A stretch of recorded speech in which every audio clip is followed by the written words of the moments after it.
Isolator, change over और RCCB किस तरह से वर्क करते हैं? तीनों को अलग अलग बताना है कि आइसोलेटर कैसे वर्क करता है, चेंज ओवर कैसे वर्क करता है और आरसीसीबी किस तरह से वर्क करता है।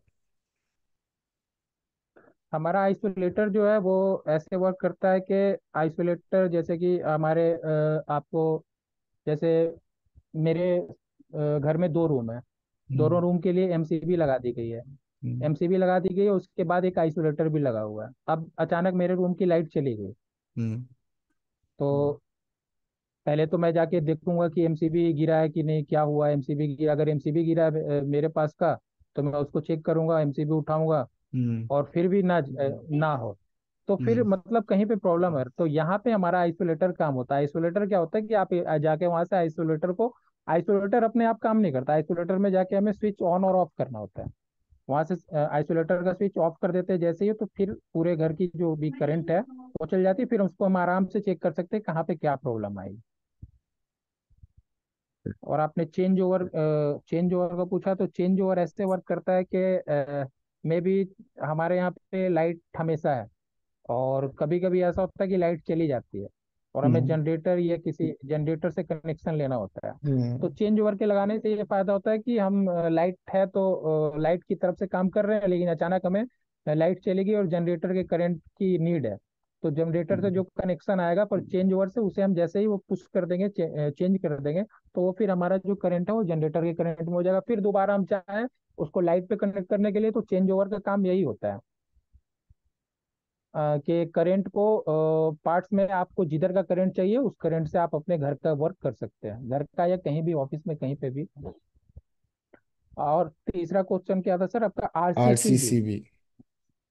आरसीसीबी का वर्क क्या होता है ना कि आरसीसीबी एक ऐसा प्रोडक्ट है जो कि हम हमारे हिसाब से हर घर में होना चाहिए।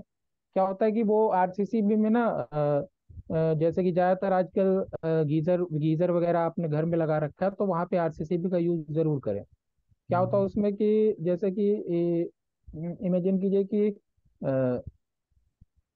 100 एम्पियर का, वो 100 एम्पियर का करंट जा रहा है, ठीक ना, और हम्म। आरसीसीबी लगा हुआ है। हम्म। और भगवान न करे आप तो उस जो वहाँ पे करंट कैरिंग पार्ट है वहां से आप टच में आ गए, तो हम्म। आपके बॉडी से भी एक करंट निकलेगा। हम्म। तो आरसीसीबी में सेटिंग होती है जैसे ही 100, जैसे आपने अगर आरसीसीबी लगा रखा है 100 एम्पियर का, 63 एम्पियर का, तो हम्म। जैसे ही वो वहां पे सेटिंग है, जैसे ही वो उतने एम्पियर से ज्यादा गई, 63 एम्पियर से ज्यादा गई, तो आरसीसीबी अपने आप पूरे करंट को बंद कर देगा। हम्म।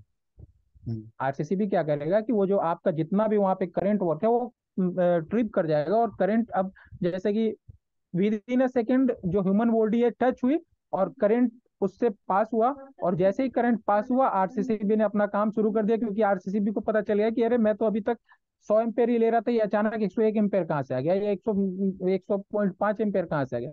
वो तुरंत वो वर्क करना बंद कर देगा, और जो भी अपने ह्यूमन बींग है, जो भी वहाँ पे इंसान है, वो उसकी समझिए एक तरह से की जान बच जाएगी। तो आरसीबी का वर्क बहुत बहुत बहुत अच्छा है, और ये हर घर में होना चाहिए, जहाँ पे भी गीजर का यूज हो, हम्म। या जो लोग मोटर का यूज करते हो, किसान भाई लोग जो हमारे यूज करते हैं बड़े बड़े वो समर सीवर्स का।